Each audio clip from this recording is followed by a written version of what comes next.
இப்பொழுது நாம் live டிவைன்ல book 2 chapter 16 பார்த்து கொண்டிருக்கின்றோம். அதன் தலைப்பு the integral knowledge and the aim of life, 4 theories of existence பார்த்தோம். இப்போ நம்ம பேராகிராஃப் 32 அதற்குள்ளே செல்லலாம். The Life Divine, Book 2, Chapter 16. The Integral Knowledge and the Aim of Life, 4 Theories of Existence. Paragraph 32.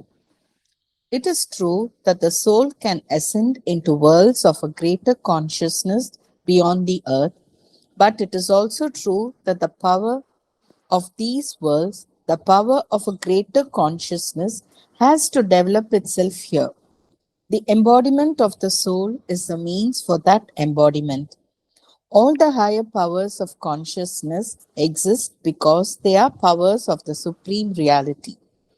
Our terrestrial being has also the same truth.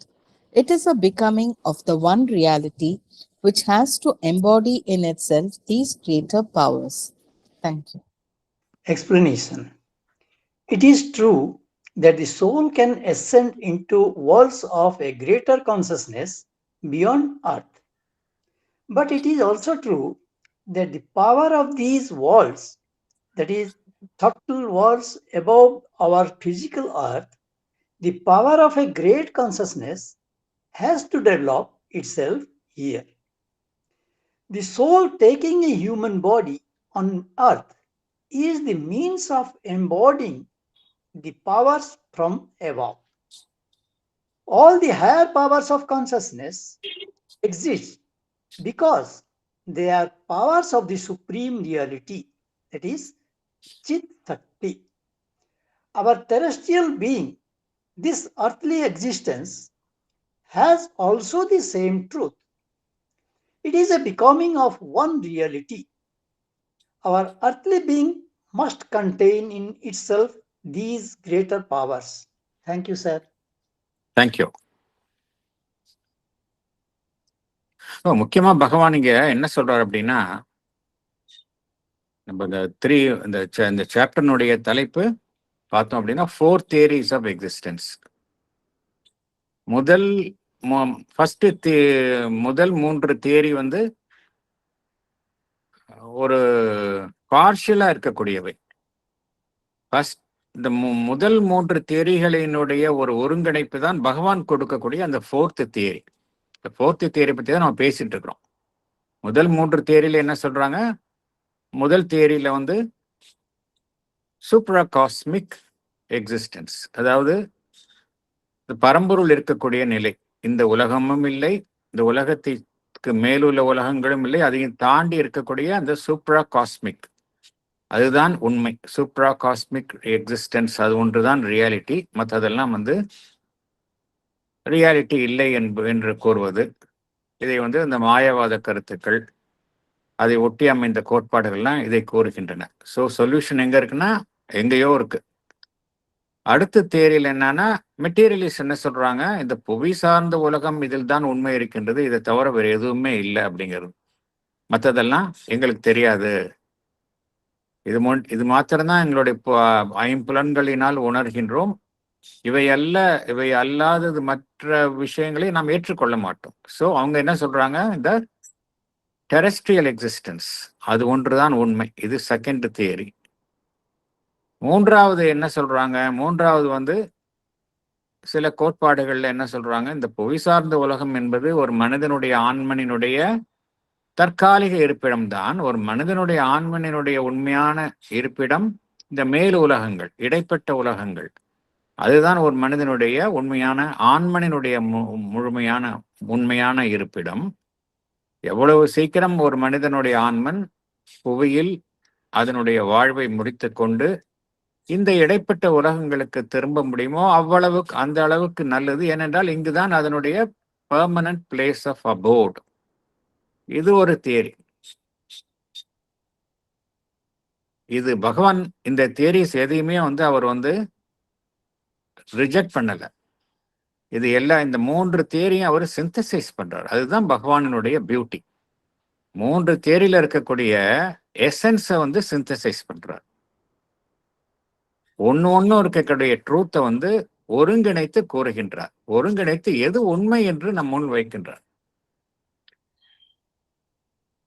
ஒரு மனிதனுடைய ஆன்மன் no doubt உயர் உணர்வு நிலையை எட்டுவதற்காக அந்த மேலுலகங்களை நோக்கி உயர முடியும் என்பது உண்மைதான். அதே சமயம் வேறொரு உண்மையையும் நாம் அறிந்து கொள்ள வேண்டும். இந்த மேல் உலகங்களை சார்ந்த சக்திகள், அதே போல அதையும் தாண்டி உள்ள உலகங்களினுடைய சக்திகள், இது எல்லாமே வந்து இந்த புவியிலேயே அவைகள் இரக்கம் கொண்டு இங்கேயே அந்த சக்திகள் ஒரு உயர்வான நிலையை, வளர்ச்சியை எட்ட முடியும். இதுதான் பகவான் கூறக்கூடிய கருத்து. ஒரு மனிதனுடைய ஆன்மன் எதற்காக மனித உடலின் மூலம் தன்னை இந்த பிறவியை இந்த புவியில் எடுக்கின்றது என்றால், இந்த உயர் உலகங்களினுடைய சக்தியை தன் வசம் ஆக்கிக் கொண்டு அதை வெளிப்படுத்துவதற்காகத்தான் ஒரு மனிதனுடைய ஆன்மன் மனித உடலின் மூலம் உருவெடுக்கின்றது என்பதுதான் பகவானினுடைய கருத்து. The embodiment of the soul is a means of that embodiment. Embodimentனா என்ன அர்த்தம்? ஒரு உருவத்தை எடுப்பது. ஸோ மனிதனுடைய ஆன்மன் உடல் என்கின்ற உருவத்தின் மூலம்தான் இந்த புவியில் தன்னை வெளிப்படுத்திக் கொள்கின்றது. எதற்காக என்றால், அந்த உயர் சக்திகளை தன்னுள் அடக்கி அதன் தன் மூலமாக வெளிப்படுத்துவதற்காகத்தான் மனிதனுடைய உடலின் மூலம் அது தன்னை வெளிப்படுத்திக் கொள்கின்றது, உருவெடுக்கின்றது. அப்புறம் இன்னொரு கருத்தை பகவான் கூறுகின்றார். இந்த உணர்வு நிலையினுடைய உயர் சக்திகள், ஹையர் பவர்ஸ் ஆஃப் கான்சியஸ்னஸ், இதெல்லாம் என்ன காரணத்தினால இருக்கு அப்படின்னா, எல்லாமே இந்த, அதாவது பகவானினுடைய கருத்துல என்ன கூறப்படுகின்றது என்றால், எல்லாமே எதனால் இருக்கின்றது என்றால் அந்த பரம்பொருளினால் தான் இருக்கின்றது. எல்லாத்துக்கும் பின்னாடி இந்த டிவைன் ரியாலிட்டி, அதுதான் அனைத்திற்கும் பின்னால் இருக்கின்றது. அது வந்து ஹையஸ்ட் கான்சியஸ்னஸா இருந்தாலும் சரி, லோவஸ்ட் லெவல் இன்கான்ஷியன்டா இருந்தாலும் சரி, அனைத்திற்கும் பின்னால் ஒரே டிவைன் ரியாலிட்டி தான். இதைத்தான் நம்ம இன்டெக்ரல் ரியாலிட்டி அப்படிங்கிற ஒரு ப்ரீவியஸ் சாப்டர்ல பார்த்தோம். இந்த இன்டெக்ரல் ரியாலிட்டி அப்படிங்கிறத ஒருத்தர் வந்து எல்லா நிலையிலும் புரிந்து கொண்டார் என்றால் அவருக்கு வந்து இந்த இன்டெக்ரல் நாலேஜ் இருக்கு என்பது அர்த்தம் அப்படிங்கிறத நம்ம பார்த்தோம். அதே போல இந்த எல்லா நிலைகளிலும் இந்த உலகம், மேல் உலகம், அதற்கு அப்பாற்பட்ட உள்ள உலகம், அதில் உள்ள உணர்வு நிலையினுடைய சக்திகள் எல்லாமே எதனுடைய வெளிப்பாடு என்றால் அந்த பரம்பொருளினுடைய சக்தி தான், சித் சக்தி தான். சச்சிதானந்தத்தில் இருக்கக்கூடிய அந்த சித் சக்தி தான் எல்லா உலகங்களினுடைய சக்தியாகவும் வெளிப்படுகின்றது. ஸோ இதே உண்மை நம்முடைய புவி சார்ந்த வாழ்க்கைக்கும் பொருந்தும் இல்லையா? இதே உண்மைதான் இங்கேயும் செயல்படுகின்றது. அதனால புவி சார்ந்த உலகில் செயல்படக்கூடிய சக்திகளை நம்ம வந்து குறைவாக மதிப்பிட முடியாது. நம்முடைய புவி சார்ந்த வாழ்வுக்கு பின்னாலும் அதே இறை சக்தி தான் பின்னிருந்து இயக்குகின்றது. அதுவும் அங்க ஏகமாக இருக்கக்கூடிய ஒரே மெய்மையினுடைய வெளிப்பாடுதான் இந்த புவி சார்ந்த வாழ்வும். அதனால் பகவான் இங்க என்ன குறிப்பிடுகின்றார், நம்முடைய புவி சார்ந்த இந்த வாழ்வு என்பது இந்த உயர் சக்திகளை தன்னுள் கொண்டிருக்க வேண்டும், கொணர வேண்டும் என்று குறிப்பிடுகின்றார். அப்பதான் வந்து இந்த இன்டகிரேஷன் நடைபெறும். ஒரு தனி மனிதன் வந்து, ஒரு இண்டிவிஜுவல் வந்து இந்த மேல் உலகங்களில் இருக்கக்கூடிய அந்த உயர் உணர்வு நிலையினுடைய சக்திகள், அதற்கு அப்பாற்பட்ட எல்லாம் கடந்த நிலையில் இருக்கக்கூடிய அந்த நிலையில் உள்ள சக்திகள், அவை அனைத்தையுமே ஒரு தனி மனிதன் தன்னுள் கொண்டு இரக்கம் கொண்டு தன் மூலமாக வெளிப்படுத்த வேண்டும் என்று குறிப்பிடுகின்றார். அப்பதான் வந்து இந்த ஒருங்கிணைப்பு ஏற்படும், இன்டெகிரேஷன் ஏற்படும். அதர்வைஸ் என்ன ஆகும் அப்படின்னா, அந்தந்த சக்திகள் அந்தந்த தளத்திலேயே இருக்கும், இன்டெகிரேஷன் இருக்காது. ஸோ எர்த்லி பீயிங் மூலமாக தான் இது சாத்தியம் அப்படிங்கிறார். அடுத்தது போகலாம். Its present appearance is a veiled and partial figure, and to limit ourselves to that first figure, to the present formula of an imperfect humanity, is to exclude our divine potentialities. We have to bring a wider meaning into our human life and manifest in it the much more that we secretly are. Our mortality is only justified in the light of our immortality. Our earth can know and be all itself only by opening to the heavens. The individual can see himself aright and use his world divinely only when he has entered into greater planes of being and seen the light of the Supreme and lived in the being and power of the divine and eternal. Thank you. படிக்கட்டுமா sir? Yes, படி. Explanation. The present appearance of our earthly being is a veiled and partial figure of the one reality. If we limit ourselves to that first figure, to the present formula of an imperfect humanity, we would be excluding our divine potentialities. We must bring a wider meaning into our human life. Secretly, we are much more than what we apparently are. We must manifest this secret potential in our life. There is something in us which is immortal despite our mortality. Our earth can fulfill itself only by opening to the heavens. The individual can see himself right and use his world divinely only when he has entered into greater planes of being. He must see the light of the Supreme. He must live in the being and power of the divine and eternal. Thank you, sir. Thank you.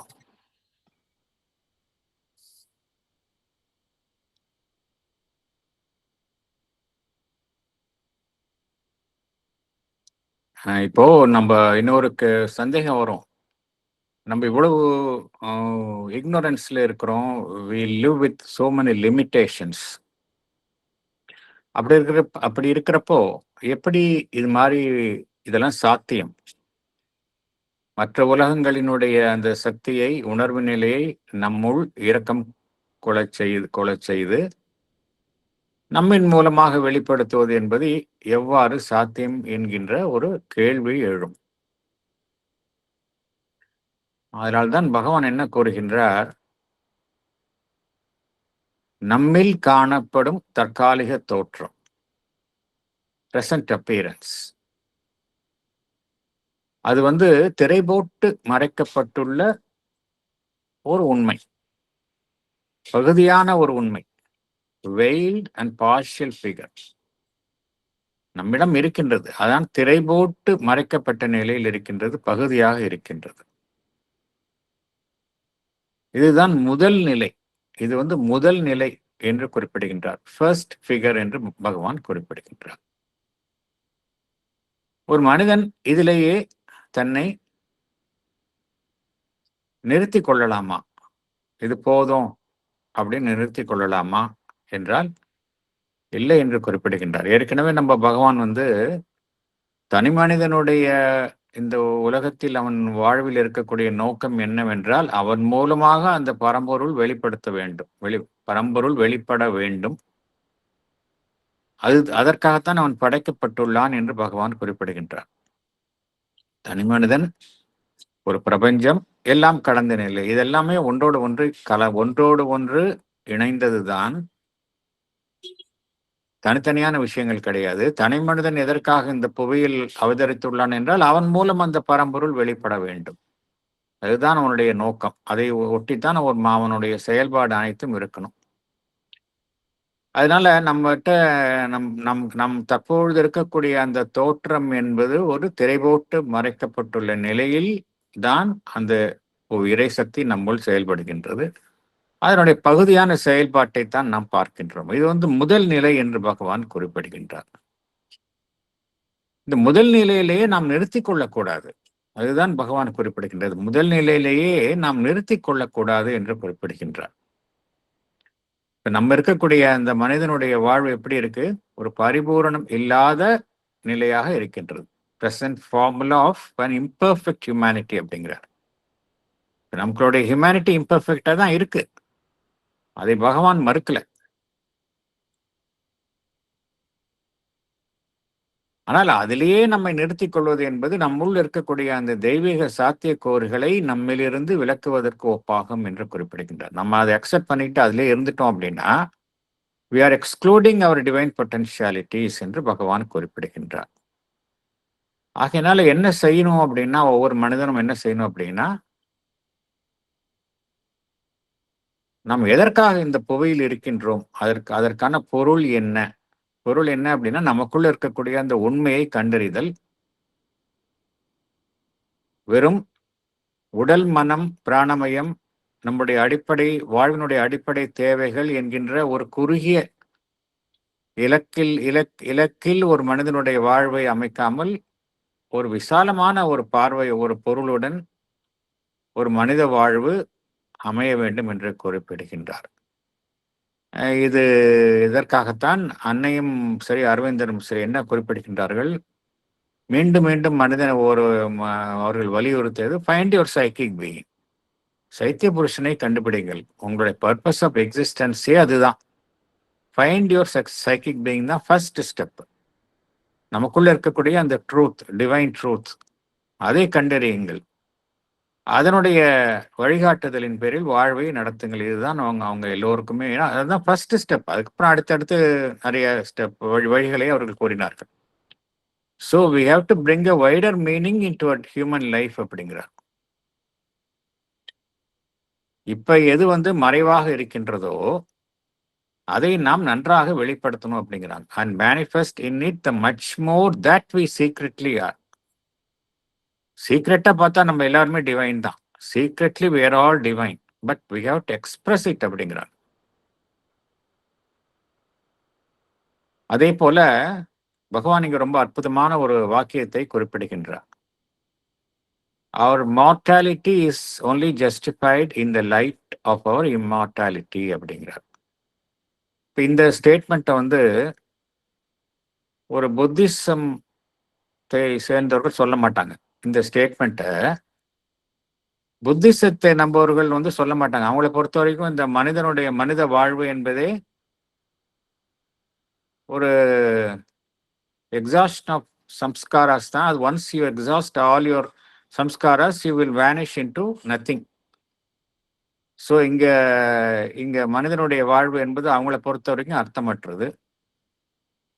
மாயாவாதிகளை கேட்டால் இந்த மனித வாழ்வு என்பது ஒரு பொய்யான விஷயம். எவ்வளவு சீக்கிரம் நீங்கள் அந்த பரம்பொருள் குறித்த உண்மையை அறிந்து இதிலிருந்து விடுபடுகின்றீர்களோ, மாயையிலிருந்து விடுபடுகின்றீர்களோ அந்த அளவிற்கு நல்லது என்பதுதான் அவர்கள் கூறுவார்கள். ஆனால் பகவான் கூறக்கூடிய ஸ்டேட்மெண்ட் வேற. அவர் என்ன சொல்றார் அப்படின்னா, our mortality is only justified in the light of our immortality அப்படிங்கிறார். இது எப்படி புரிந்து கொள்ளணும் அப்படின்னா, நம்ம எதற்காக இந்த புவியில மீண்டும் மீண்டும் பிறக்கின்றோம் இறக்கின்றோம்? அந்த மனிதனுடைய தோற்றம் மறைவு, இந்த மறைந்து போதல். மார்டாலிட்டி அப்படின்னா என்ன அர்த்தம் அப்படின்னா, மனிதனுடைய அனித்தியமான இருப்பு. மீண்டும் மீண்டும் எதற்காக மனிதன் இந்த அனித்தியமான ஒரு பிறப்பை எடுத்துக்கொண்டிருக்கின்றான்? எதற்காக இருக்கணும்? எதற்காக என்றால் அவன் அந்த அழியா தன்மையை நோக்கித்தான் செல்கின்றான். அதற்காகத்தான் அவன் மீண்டும் மீண்டும் இந்த அனித்தியமாக இருக்கக்கூடிய அந்த பிறவியை எடுக்கின்றான். அவன் காரணம் இல்லாம அனித்தியமாக இருக்கக்கூடிய இந்த பிறவியை எடுப்பதில்லை. ஒரு நாள் நம்ம இம்மார்டல் ஆயிடுவோம். அதுக்கு தான் இந்த மார்டல் எக்ஸிஸ்டன்ஸ் இருக்கு. ஸோ மீண்டும் மீண்டும் we will undergo this mortality in order to achieve immortality. அதுதான் இங்க அர்த்தம். ஸோ இந்த கருத்தை யார் கூற முடியும்? பகவான் தான் கூற முடியும். ஏன்னா அவர் தான் சொல்றாரு, நம்மளுடைய ஆன்மன் பல்வேறு பிறவிகளில் தொடர்ந்து பரிணாமத்தை எதிர்கொள்கின்றது. மேலும் மேலும் மேலும் முழுமையை அடைந்து ஒரு காலத்துல அது முழுமையாக தன்னை வெளிப்படுத்திக் கொள்ளும் அப்படிங்கிறாங்க. வெளிப்படுத்தி கொண்டு என்ன ஆகும், ஒரே எல்லாமே அதுவே டிவைனா மாறிடும் நம்மளுக்கு. ஸோ அங்க என்ன ஆயிடும், மார்டாலிட்டி கம்ப்ளீட்டா இல்லாம போய் இங்க இம்மார்டாலிட்டி தான் ஆயிடும். அதற்காக நம்ம இந்த மார்டாலிட்டி ஜஸ்டிஃபைடு தான், அந்த அர்த்தத்தில் தான் கோருகிறார். அதே போல இன்னொரு முக்கியமான ஒரு வாக்கியத்தையும் பகவான் குறிப்பிடுகின்றார். Our earth can know and be all itself only by opening to the heavens அப்படிங்கிறார். இந்த புவி எப்பொழுது தன்னுடைய முழுமையை எட்டும், தன்னுடைய உண்மைத்தன்மையை அறிந்து எப்பொழுது அது தன்னுடைய முழுமையை எட்டும் என்றால், அந்த உயர் உலகங்களுக்கு தன்னை திறவாக வைத்திருப்பதன் மூலம்தான் இந்த புவி தன்னுடைய முழுமையை எட்ட முடியும். எல்லாமே பகவான் கூறப்படுவது என்ன இதில் புரிஞ்சுக்கணும் அப்படின்னா, it is not the end. மனிதனுடைய வாழ்வு என்பது முடிந்து போகக்கூடிய விஷயம் கிடையாது. இந்த புவி புவி என்பது முடிந்து போன விஷயம் கிடையாது, ஃபுல் ஸ்டாப் கிடையாது. அதை தொடர்ந்து வேறொரு உயர்வான நிலையை நோக்கித்தான் இந்த புவியும் நகர்ந்து பயணித்துக் கொண்டிருக்கின்றது. ஏன்னா மதர் என்ன சொல்லியிருக்கிறாங்க, Mother in Sri Aurobindo, entire earth transform ஆகிற வரைக்கும் இந்த எர்த் அட்மாஸ்பியர்லேருந்து நானும் Sri Aurobindo and me will not go away from this go away from this earthly atmosphere அப்படின்னு will be in this earthly atmosphere அப்படின்னு சொல்லியிருக்கிறாங்க. அப்படின்னா அவங்களுடைய நோக்கம் என்ன அப்படின்னா, இந்த புவி திருவுரு மாற்றம் அடையணும். அதற்காகத்தான் இந்த புவி என்பது இருக்கின்றது. அதைத்தான் இங்க பகவான் குறிப்பிடுகின்றார். அதே போல இந்த தனி மனிதனை எடுத்துக்கொண்டால் அவன் யார் என்பதை அவன் சரியாக பார்க்க கற்றுக்கொள்ளணும். அவன் வெறும் இந்த மனமோடல் வாழ்வு என்கின்ற ஒரு அமைப்புகளை கொண்ட வெறும் அமைப்பு தானா, இல்ல வேற ஏதோ ஒரு உண்மையை தன்னுள் கொண்டவனாக இருக்கின்றானா, அதை ஒரு மனிதன் சரியாக பார்க்க கற்றுக்கொள்ள வேண்டும். அவனுடைய அந்த உலகத்தை அவன் எவ்வாறு பயன்படுத்த வேண்டும் என்றால், தெய்வாம்சம் பொருந்திய ஒரு வாழ்வாக அவனுடைய உலக வாழ்வை அவன் செலவழிக்க வேண்டும் என்று குறிப்பிடுகின்றார். Use his world divinely only அப்படிங்கிறது. எப்ப அது சாத்தியம் என்றால், ஒரு மனிதன் எப்ப தான் யார் என்பதை சரியாக அறிந்து கொள்ள முடியும், அவனுடைய இந்த புவி சார்ந்த வாழ்வை ஒரு தெய்வீக வாழ்வாக அவன் எவ்வாறு வாழ முடியும் என்றால், அவன் அந்த உயர் தளங்கள் அதை ஒரு மனிதன் அந்த உயர் உணர்வு தளங்கள் அதை ஒரு மனிதன் எட்டும் பொழுதுதான் இது சாத்தியப்படும். அதை எட்டி ஒரு மனிதன் அந்த பரம்பொருளினுடைய ஒளியினுடைய தரிசனத்தை அவன் காண வேண்டும். அதே போல அந்த இறை சக்தி, எந்த இறை சக்தி இருக்கின்றதோ, சாஸ்வதமாக இருக்கின்றதோ, அதனுடைய அந்த சக்தியில் அவன் வாழ வேண்டும். வெறும் மனிதனுடைய சக்தி, அவனுடைய எல்லைக்குட்பட்ட சக்தியில் வாழாமல் இறையினுடைய சக்தியில் அவன் வாழ வேண்டும். அப்பொழுதுதான் ஒரு தனி மனிதன் அவனுடைய வாழ்வை தெய்வீக வாழ்வாக வாழ முடியும். அல்டிமேட்டா பகவானுடைய அந்த மனித வாழ்வினுடைய நோக்கம் என்னவென்றால், மனித வாழ்வு தெய்வீக வாழ்வாக மாறணும். ஒரு மனிதனுடைய சாதாரண வாழ்வு என்பது தெய்வீக வாழ்வாக மாற வேண்டும். அதெல்லாம் எப்பொழுது சாத்தியம் என்றால், இப்படி இருந்தாதான் சாத்தியம் அப்படிங்கிறார். அடுத்தது போகலாம். Paragraph 33. An integral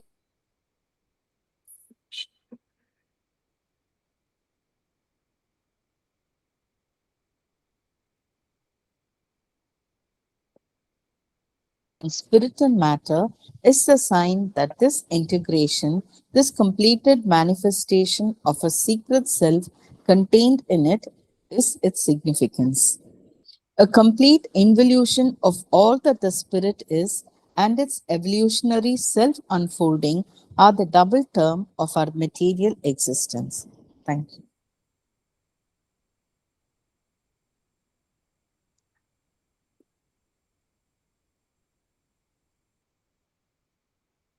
Where can be 200?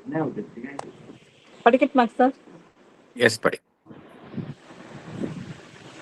The powers from the higher consciousness have to come down here and work, and from here the individual has to go up, enter into the higher planes of being and widen himself. This integration would not be possible if the goal of our birth and earthly existence is not a spiritual evolution. There is evolution of mind, life, and spirit in matter. This signifies the fact that there is integration, the completed manifestation of a secret self contained in it. Our material existence has two aspects. One is a complete involution of all that the spirit is. The second, its evolutionary self-unfolding. Thank you, sir. Thank you.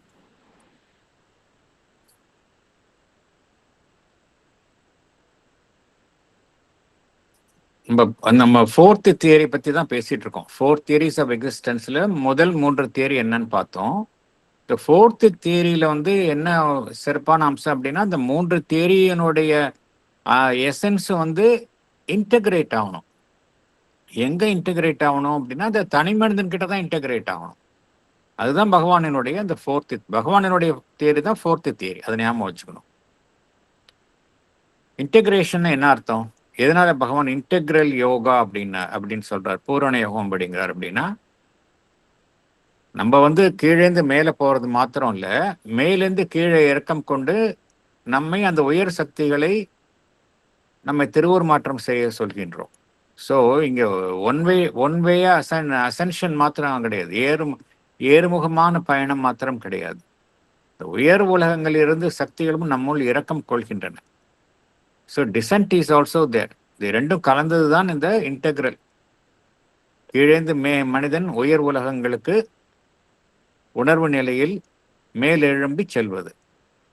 அதே போல மேல் உலகங்களில் உள்ள அந்த உயர் சக்திகள் ஒரு மனிதனுள் இரக்கம் கொண்டு அவன் மூலமாக வெளிப்படுத்துதல். அதன் மாத்திரமில்லை, அவன் மூலமாக அவனுடைய மனிதனுடைய இயல்பை திருவுரு மாற்றம் செய்தல்.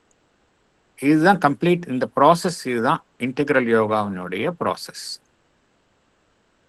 ஸோ அதனாலதான் இங்க எதுக்கு முக்கியத்துவம் தரப்படுகின்றது என்றால், மற்ற யோகங்கள்ல இல்லாத ஒரு விசேஷமான அம்சம் என்ன அப்படின்னா, the powers from the higher consciousness அது கீழே இறங்கணும். இங்க இறங்கி நம்மிடம் அது வேலை செய்யணும். அதே சமயம் அந்த தனி மனிதன் என்ன செய்யணும் அப்படின்னா, அவன் அந்த மேல் உயர் உணர்வு நிலையை எட்ட வேண்டும். அந்த உயர் தளங்களுக்கு ஒரு மனிதன் செல்ல வேண்டும், தன்னை விசாலமாக விரிவுபடுத்திக் கொள்ள வேண்டும், வைடன் ஹிம்செல்ஃப். இந்த இன்டகிரேஷன் எப்படி சாத்தியம்? இது ஒரு மனிதன் பிறக்கின்றான், இறக்கின்றான்.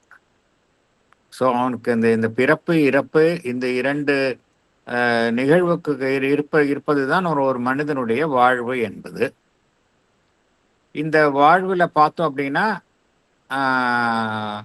ஒரு வாழ்வுல இதெல்லாம் சாத்தியமா அப்படிங்கிற அடுத்த கேள்வி எழுகின்றது. ஒரு வாழ்வுல நிச்சயமா இது சாத்தியம் கிடையாது, நமக்கு எல்லோருக்குமே தெரியும். இப்போ ஒரு வாழ்வுல இது நிச்சயமா சாத்தியம் கிடையாதுன்னு நமக்கு உணர்கின்றோம். எப்படி இது சாத்தியமானது? பகவான் ஒரு பக்கம் சாத்தியம் என்கின்றாரு. எப்படி சாத்தியமாகும்? எப்படி இந்த இன்டெகிரேஷன் ஒருங்கிணைப்பு சாத்தியம் அப்படின்னா என்ன அர்த்தம்? இந்த மேலே உயர் தளங்களுக்கு செல்லுதல், உயர் உணர்வு நிலையை எட்டுதல் என்பது ஒரு பிறவியில் ஒரு மனிதன் செய்யக்கூடியது அல்ல. அதை புரிந்து கொள்ளணும். நம்ம பரிணாமத்துல மெல்ல மெல்ல மெல்ல நம்மிலிருந்து நமக்குள்ள இருக்கக்கூடிய அந்த மெய்ப்பொருள் மெல்ல மெல்ல மெல்ல மெல்ல நம்மிடமிருந்து பரிணாமத்தின் மூலமாக வெளிப்படுகின்றது. ஆகையினால என்ன புரிந்து கொள்ளணும் அப்படின்னா, நம்முடைய பிறப்பு, இந்த புவி சார்ந்த வாழ்வு, அதனுடைய இலக்கு என்ன என்றால் ஒரு ஆன்மீக பரிணாமம். அதுதான் நம்முடைய இலக்கு. நமக்குள்ள இருக்கக்கூடிய அந்த மெய்ப்பொருள் என்பது மெல்ல மெல்ல மெல்ல நம்மின் மூலமாக அது வெளிப்பட வேண்டும். அதுதான் இலக்கு. அப்பதான் இந்த இன்டகிரேஷன் சாத்தியம். Otherwise it is not possible. So அந்த பகவான் இந்த இந்த இவல்யூஷன் ஆஃப் கான்ஷியஸ்னஸ் என்பது பகவான் கூறக்கூடிய ஒரு முக்கியமான கருத்து. வேறு யாருமே சொல்லாததுதான் பகவான் சொல்லியிருக்காரு. இவல்யூஷன் ஆஃப் கான்ஷியஸ்னஸ் என்பது அதன் மூலமாகத்தான் இது சாத்தியப்படும். அதன் மூலமாகத்தான் இது சாத்தியம். Otherwise it is not possible. இதுல பகவான் ஒரு முக்கியமான கருத்தை கோருகின்றார். என்ன கோருகின்றார் என்றால், இப்ப நம்ம எந்த நிலையில இருக்கோம்? மனிதன் எந்த நிலையில் இருக்கின்றான்? மனம் என்கின்ற நிலையில் இருக்கின்றோம். மனிதன் தான் ஹியூமன் சிந்திக்கும் மனிதனாக இருக்கின்றான், மென்டல் பீயிங். நம்ம அளவுலேயே எதை பார்க்குறோம்? மைண்டு பார்க்குறோம், வாழ்வையும் பார்க்குறோம். நம்முடைய வாழ்வை பார்க்கின்றோம், நமக்கு கீழ் உள்ள நிலைகளினுடைய வாழ்வையும் பார்க்கின்றோம். ஸோ மைண்ட், லைஃப் எல்லாமே இருக்கு. மெய்ப்பொருளும் இருக்கின்றது, ஸ்பிரிட்டும் இருக்கு. இதெல்லாம் எங்கேருந்து வருது அப்படின்னா, சடப்பொருள்லேருந்து தான் வருது. ஏற்கனவே சடப்பொருள்ல இரக்கம் கொண்டிருக்கின்றது, இன்வல்யூஷன். அதிலிருந்து வெளியே வர்றது தான் இந்த mind, life and spirit and matter தான் மெல்ல மெல்ல மெல்ல சடப்பொருளிலிருந்து வெளிவருகின்றது. இதுல என்ன புரிஞ்சுக்கிறோம் அப்படின்னா, அந்த மேட்டர்லயே பார்த்தோம் அப்படின்னா மறைமுகமாக ஒரு ஒருங்கிணைப்பு ஏற்கனவே நடந்துள்ளது என்பதை நாம் அறிந்து கொள்கின்றோம். அந்த மேட்டர்லேயே, சடப்பொருள்லேயே, என்ன சடப்பொருள்ல இன்வல்யூஷன் ஏற்கனவே இரக்கம் கொண்டுள்ளது. எது இரக்கம் கொண்டுள்ளது? சச்சிதானந்தத்தினுடைய அந்த சத் ஆஸ்பெக்ட் தான் இங்க எக்ஸிஸ்டன்ஸா இருக்குது. அதில் உள்ள கான்சியஸ்னஸ் ஃபோர்ஸ் தான் லைஃபா அந்த மேட்டர்ல உள்ள வந்திருக்கு. அதே போல அதில் உள்ள அந்த சூப்பர் மைண்ட் தான் மைண்டா உள்ள வந்திருக்கு. So there is already an integration in the matter, இல்லையா? பகவான் அதைத்தானே குறிப்பிடுகின்றார் இங்க. The evolution of mind, life and spirit in matter is the sign that this integration, this completed manifestation of a secret self contained in it is its significance. Matter அப்படிங்கிறோம், அந்த மேட்டர்லயே மைண்டும் இருக்கு, லைஃபும் இருக்கு, மெய்ப்பொருளும் இருக்கு. அதுதான் அதனுடைய சிக்னிஃபிகன்ஸ் அப்படிங்கிறார். அதனால் நம்மளுடைய இந்த புவி சார்ந்த வாழ்வுல 2 இயக்கங்கள் நடைபெறுகின்றது அப்படிங்கிறார். இந்த மெட்டீரியல் எக்ஸிஸ்டன்ஸ்ல 2 அம்சங்கள் இருக்கின்றன அப்படிங்கிறார். இந்த 2 அம்சங்கள் என்ன அப்படின்னா, முதல் அம்சம் எது அப்படின்னா, அந்த பரம்பொருள் இந்த சட உலகிற்குள் தன்னை இரக்கம் கொள்ள செய்தல், involution, a complete involution of all that the spirit is. இதுதான் ஃபர்ஸ்ட் ஆக்ஷன். இது இல்லைன்னா, ஏன்னா அது மூலமாக தான் சிருஷ்டி நடைபெறுகின்றது. கிரியேஷன் என்பது அதன் மூலமாகத்தான் நடைபெறுகின்றது. இன்வல்யூஷன், இந்த இன்வல்யூஷன் ஒரு சைக்கிளினுடைய ஒரு பகுதி. சைக்கிளினுடைய இன்னொரு பகுதி எப்படி அப்படின்னா, கீழேந்து மேலே போற பகுதி என்னதுன்னா அதான் இவல்யூஷன். இதைத்தான் பகவான் இவல்யூஷனரி செல்ஃப் அன்ஃபோல்டிங் அப்படிங்கிறார். இவல்யூஷனரி செல்ஃப் அன்ஃபோல்டிங், இது 2 தான் நம்மளுடைய புவி சார்ந்த வாழ்வினுடைய டபுள் டேர்ம் அப்படிங்கிறார். புவி சார்ந்த வாழ்வினுடைய 2 ஆஸ்பெக்ட்ஸ் என்ன அப்படின்னா, number 1 a complete involution, number 2 its evolutionary self unfolding. அந்த பரம்பொருள் மறைந்துள்ள அது மெல்ல மெல்ல மெல்ல தன்னை வெளிப்படுத்திக் கொள்கின்றது. இதுதான் நம்மளுடைய புவி சார்ந்த வாழ்வினுடைய ஒரு முக்கியமான அம்சம் என்று குறிப்பிடுகின்றார். அடுத்தது போகலாம். There is the possibility of self-expression by an always unveiled luminous development of the being, a possibility also of various expression in perfect types, fixed and complete in their own nature. That is the principle of becoming in the higher worlds. They are typal and not evolutionary in their life principle. They exist each in its own perfection, but within the limits of a stationary world formula. But there is also a possibility of self-expression by self-finding, a deployment which takes the form and goes through the progression of a self-veiling and an adventure of self-recovery. That is the principle of becoming in this universe, of which an involution of consciousness and concealment of the spirit in matter is the first appearance. Thank you. Thank you.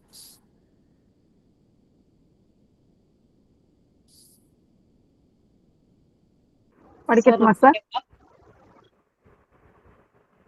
Madam படிங்க, Ramalakshmi madam படிங்க. Okay, thank you.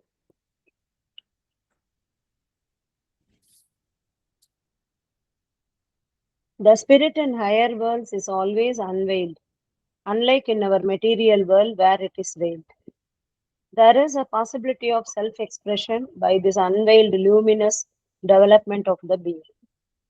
There are beings that exist in the higher worlds as human beings exist in this material world. They are also divine manifestations, becoming. The divine possibilities in them are expressed in the form of perfect types, typal beings. They are fixed and complete in their nature. They cannot progress through evolution. They are typal and not evolutionary in their life principle. They exist each in its own perfection, but within the limits of a stationary world formula. This is how the principle of becoming, divine manifestation, operates in the higher worlds.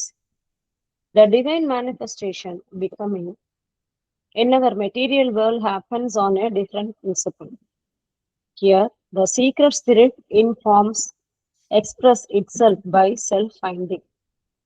There is a deployment of the spirit which takes the form. It goes through the progression of a self-veiling and an adventure of self-recovery. That is the principle of becoming in this universe, of which an involution of consciousness and concealment of the spirit in matter is the first experience. Thanks, sir. Okay, இப்ப பகவான் வந்து ரெண்டு புரிஞ்சுக்கலாம். அது என்ன பேசிக்கா பகவான் என்ன சொல்ல வர்றாரு அப்படிங்கிறத நம்ம புரிஞ்சுக்கலாம். இரண்டு உலகங்களை பத்தி பகவான் இங்க சொல்றார். ஒரு உலகம் நாம் இருக்கக்கூடிய இந்த புவி சார்ந்த உலகம், earthly existence, material existence, material existence in this material world, அதுதான் நம்ம ஃபர்ஸ்ட். இன்னொரு எக்ஸிஸ்டன்ஸ் வந்து புவிக்கு அப்பாற்பட்ட உலகங்கள், சூட்சும உலகங்கள், சட்டில் வேர்ல்ட்ஸ், அங்க இருக்கக்கூடிய இது ரெண்டு தான் பகவான் விஷயம் சொல்றாரு. இது ரெண்டுலையும் எப்படி இறைவனுடைய வெளிப்பாடு எப்படி நடைபெறுகின்றது, டிவைன் எல்லாமே டிவைன் மேனிஃபெஸ்டேஷனா எப்படிங்கிறத நம்ம ஏற்கனவே பார்த்துட்டோம். எதை எடுத்தாலும் டிவைன் மேனிஃபெஸ்டேஷனா இந்த இதுல எதுவுமே டிவைன் மேனிஃபெஸ்டேஷன் இல்லை அப்படிங்கிறத நம்ம ஏற்கனவே நம்ம பார்த்துட்டோம். ஸோ இந்த டிவைன் மேனிஃபெஸ்டேஷன், பரம்பொருளுடைய வெளிப்பாடு எவ்வாறு புவியில் நடைபெறுகின்றது, எவ்வாறு அந்த மேல் உலகங்கள் அதில் நடைபெறுகின்றது, அதைத்தான் பகவான் இங்க டிஃபரன்ஷியேட் பண்றார். அதை புரிஞ்சுக்கணும் ஃபர்ஸ்ட். இப்போ நம்ம இந்த புவி சார்ந்த உலகத்துல பார்த்தோம் அப்படின்னா பரம்பொருள் இருக்கின்றது என்பதை நாம் எல்லோரும் அறிகின்றோம். நமக்குள்ளேயே அந்த பரம்பொருள் வசிக்கின்றது எப்படிங்கிறது நம்ம வந்து கருத்தளவில் ஏற்றுக்கொண்டுள்ளோம். நம்ம அதை எக்ஸ்பீரியன்ஸ் பண்ணலைன்னா கூட நம்ம கன்செப்சுவலா நமக்கு தெரியும், நமக்குள்ள இருக்கு, சைக்கிக் பீயிங் இருக்கு, ஆன்மன் இருக்கின்றது அப்படிங்கிறத தெரியும். அது எப்படி இருக்கு, நமக்கிட்ட திரை போட்டு மறைக்கப்பட்டுள்ள நிலையில் அந்த இறை சாநித்தியம் நம்முள் இருக்கின்றது, வெயில்டா இருக்கு இல்லையா? அதுதான் நமக்கிட்ட அப்படிதான் இருக்கு. ஆனா அந்த மேலுலகங்கள்ல எப்படி இருக்கு அப்படின்னா அது அன்வெயில்டா இருக்கு. மேலுலகங்கள்ல அது அன்வெயில்டா இருக்கு, ஆல்வேஸ் அன்வெயில்டா இருக்கு. அங்க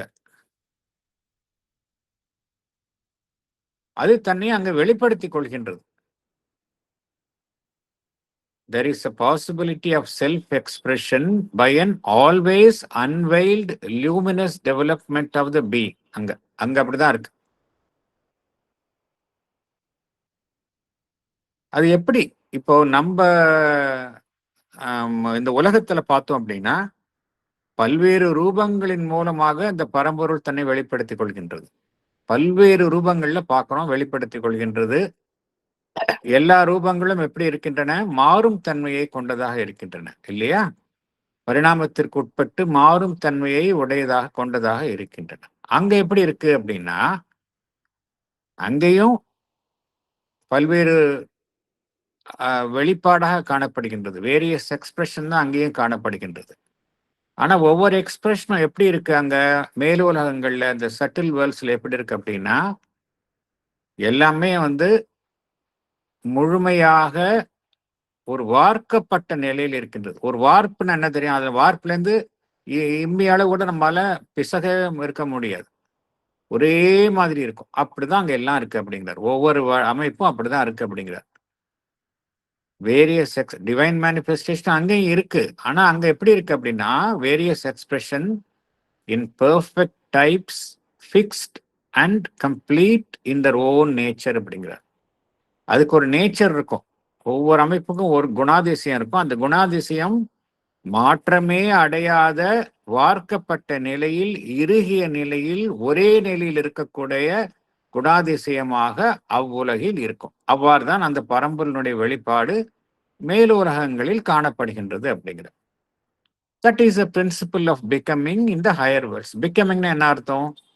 பீயிங் அண்ட் பிகமிங். பரம்பொருள் தன்னை வெளிப்படுத்தி கொள்ளாத நிலை பீயிங், வெளிப்படுத்தி சிருஷ்டியின் மூலமாக வெளிப்படுத்தி கொள்வது பிகமிங். ஸோ அந்த மேல் உலகத்தில் அவ்வாறு தான் தன்னை வெளிப்படுத்தி கொள்கின்றது. அதெல்லாம் எப்படி இருக்கு? They are typal and not evolutionary in the life principle. இது நமக்கு தெரியும். இப்போ இதெல்லாம் மேலுலகங்கள் இருக்கக்கூடிய கடவுளர்கள்லாம் எப்படி இருக்கிறாங்க? They're all typal, not evolutionary. Even gods cannot progress unless they are born as human beings in the world. அதனால கடவுளர்கள் இருக்கக்கூடிய உலகங்கள், அந்த ஓவர் மென்டல் வேர்ல்டு, அதெல்லாமே இந்த கேட்டகரியில தான் வரும். Typal and not evolutionary in the life principle. ஒன்னு அதனுடைய முழுமையில இருக்கு, ஓன் பெர்ஃபெக்ஷன். ஆனா அந்த முழுமை என்பது ஒரு எல்லைக்குட்பட்ட நிலையில் இருக்கின்றது. Within the limits of a stationary world form. Stationary அப்படின்னு என்ன அர்த்தம்? அசையா நிலையில் அப்படின்னு அர்த்தம். ஸ்டேஷனரி வெஹிக்கிள் அப்படின்னு என்ன அர்த்தம்? எங்கும் அசையாத ஒரே நிலையில் இருக்க, ஒரே இடத்தில் இருக்கக்கூடிய அமைப்பை நம்ம ஸ்டேஷனரி அப்படிம்போம். Stationary world formula. இந்த உலகத்துல அந்த ஒரு ஏதோ ஒரு நியதியின் அடிப்படையில அது அமைந்திருக்கு. ஒவ்வொரு கடவுளையும் எடுத்துக்கொண்டால் எப்படி இருக்கும்? அதற்கென்றே ஒரு பிரின்சிபிள் இருக்கும். ஒரு பிரின்சிபிள்ல தான் அந்த ஒவ்வொரு கடவுளும் ஆக்ட் பண்ணும். அதை விட்டு அது வெளியே ஆக்ட் பண்ணவே பண்ணாது. இதைத்தான் பகவான் சொல்றார். இதுதான், இப்படிதான் மேலுலகங்கள்ல இப்படிதான் இருக்கு டிவைன் மேனிஃபெஸ்ட், பரம்பொருளினுடைய வெளிப்பாடு அப்படிங்கிறார். இது ஆஸ் ஃபார் அஸ் மேலுலகங்களை பொறுத்த வரைக்கும். புவியில எப்படி இருக்கு? நம்ம புவியில எப்படி இருக்குன்னா, அதே டிவைன் புவியிலையும் பரம்பொருள் புவியிலையும் தன்னை வெளிப்படுத்திக் கொள்கின்றது. அது புவியில எப்படி தன்னை வெளிப்படுத்திக் கொள்கின்றது? ஏன்னா ஏற்கனவே புவியில பார்த்தோம், அது இன்வால்வ்டா இருக்குன்னு பார்த்தோம். இரக்கம் கொண்டுள்ள நிலையில் அனைத்தினுள்ளும் மறைந்த நிலையில் இருக்கின்றது. வெயில்டா இருக்கு. அங்க அன்வெயில்டா இருக்கு, இங்க வெயில்டா இருக்குங்கிறத பாக்குறோம். ஸோ மறைந்துள்ள அது என்ன செய்யும்? மறைந்திருக்கிறது தானே மறைஞ்சிட்டு இருக்கு, தன்னையே கண்டுபிடிக்குது. அது செல்ஃப் ஃபைண்டிங் இல்லையா? Self flaws and self finding அப்படிங்கிறத படிச்சிருக்கோம் நம்ம.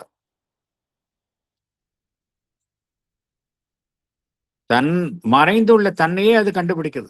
அது அப்படிதான் இங்க புவியில தன்னை வெளிப்படுத்திக் கொள்கின்றது. There is also a possibility of self-expression by self-finding. The self-finding என்ன அர்த்தம்? வெவ்வேறு வடிவங்களின் மூலமாக தன்னை வெளிப்படுத்திக் கொள்ளுதல். Deployment which takes a form and goes through the progression of a self-veiling. எல்லாமே வடிவங்களின் மூலமாகத்தான் அந்த பரம்பொருள் தன்னை வெளிப்படுத்திக் கொள்கின்றது. அங்க ஒரு எல்லாமே படிப்படியா முன்னேறும் நிலையில் தான் இங்கு புவியில் அனைத்தும் நடைபெறுகின்றன. இதைத்தான் பகவான் வந்து சாவித்திரியிலும் எவ்வாறு தான் குறிப்பிடுகின்றார். அட்வென்ச்சர் ஆஃப் கான்சியஸ்னஸ் என்று பகவான் சாவித்திரியில் ஏற்கனவே கூறியுள்ளார். அதே கருத்தை தான் இங்கும் கூறுகின்றார். It is an adventure of self recovery அப்படிங்கிறார். அதே கருத்து தான் இங்கேயும் பார்க்கிறோம். அந்த மறைந்துள்ள பரம்பொருள் தன்னைத்தானே கண்டறிதல் என்பது அதற்கு வந்து ஒரு சாகசம், ஆன்மீக சாகசம், வீர சாகசம், an adventure of self discovery. இப்படிதான் புவியில நடைபெறுகின்றது அப்படிங்கிறார். இதுதான் வந்து புவியில் பரம்பொருள் தன்னை வெளிப்படுத்திக் கொள்ளும் விதியாக செயல்படுகின்றது அப்படிங்கிறார். That is a principle of becoming in this universe. இதுல முதல் நிலையாக எது காணப்படுகின்றது அப்படின்னா, இது இரக்கம், பரம்பொருளினுடைய இரக்கம் கொண்டு தன்னை மறைத்துக் கொள்ளுதல். That is a principle of becoming in this universe, of which an involution of consciousness and concealment of the spirit in matter. So, இந்த உணர்வு நிலை உயர்வு நிலையிலிருந்து கீழே இரக்கம் கொள்கின்றது. இரக்கம் கொண்டு அந்த மெய்ப்பொருள் தன்னை சடப்பொருளுக்குள் மறைத்துக் கொள்கின்றது. Concealment of the spirit in matter.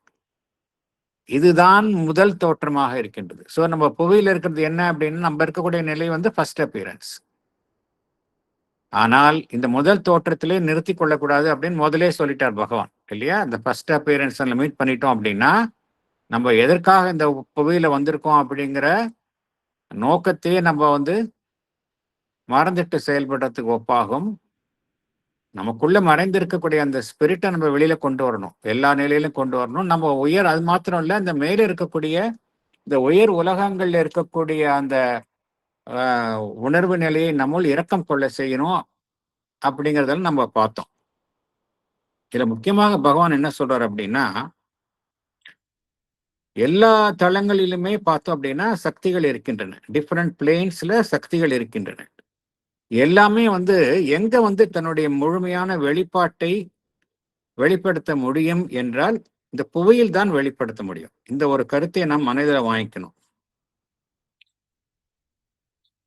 எல்லாமே மற்ற உலகங்கள்ல எல்லாமே டைப்பிலா இருக்கு. ஏதோ ஒரு சக்தி ஒரு இறுகிய நிலையில இருக்கு. ஆனால் அது முழுமைத்தன்மையை எட்ட வேண்டும் என்றால் இங்குதான் எட்ட முடியும் அப்படிங்கிறாங்க. எல்லா சக்திகளும் தன்னுடைய முழுமையை இந்த புவி சார்ந்த வாழ்வில் தான் எட்ட முடியும் என்கின்ற கருத்தை தான் கூறுகின்றார். அப்படின்னா மனிதனுடைய பங்கு என்ன அப்படின்னா, மனிதன் தான் இதற்கு ஒரு மைய புள்ளியாக செயல்படுகின்றான் அப்படிங்கிறத நம்ம பார்த்தோம். He is a central point. முக்கியமான சென்டர், பிவட்டல் சென்டரா யார் இதுக்கு செயல்படுகின்றார்கள் என்றால் மனிதன், இண்டிவிஜுவல். ஏன்னா மனிதன் தான் எல்லா சக்திகளுக்கும் தன்னை திறவாக வைத்துக் கொண்டு அவைகளை தன்னுள் இரக்கம் கொள்ள செய்ய முடியும். இந்த புவி சார்ந்த வாழ்வு என்பது எல்லா சக்திகளினுடைய செயல்பாட்டிற்கும், எல்லா சக்திகளுடைய சக்திகளும் செயல்பாடும் ஒரு களமாகவும் தான் இருக்கணும். மற்ற உலகங்களில் வந்து ஒரு மாறாத நிலையில் இருக்கக்கூடிய சக்திகள் எல்லாமே இந்த புவியில் இரக்கம் கொண்டு செயல்படும் களமாக இருப்பதுதான் இந்த புவி என்பது. இதையும் நம்ம மனதில் கொள்ளணும் நம்ம. சோ இந்த புவி சார்ந்த வாழ்வு என்பது அதிக முக்கியத்துவம் வாய்ந்தது. அது வந்து ஒரு விபத்து அல்ல, அது வந்து ஒரு மெசரபிள் லைஃப் கிடையாது. அது வந்து உயர் சக்திகளினுடைய தொடர்ச்சியான வெளிப்படும் களம்தான் இந்த புவி சார்ந்த வாழ்வு என்பதையும் நம்ம புரிஞ்சுக்கணும். நம்ம மற்ற உலகங்கள்ல வந்து அதனுடைய சக்திகள் வந்து தன்னை முழுமையாக வெளிப்படுத்தி கொள்ள முடியாது. ஏன்னா அந்த உலகங்கள்ல அந்த பரிணாம வளர்ச்சி என்பது அந்த பிரின்சிபிள் அங்க கிடையாது. ஆகையினால்தான் இந்த புவிசார் வாழ்விற்கு வந்து பகவான் வந்து அதிக முக்கியத்துவம் தருகின்றார். மனிதன் வந்து உயர் தளங்களுக்கு தன்னுடைய உணர்வு நிலையில் செல்ல வேண்டும் என்பதைத்தான் பகவான் மேலும் மீண்டும் இங்க வெளியுறுத்துகின்றார்.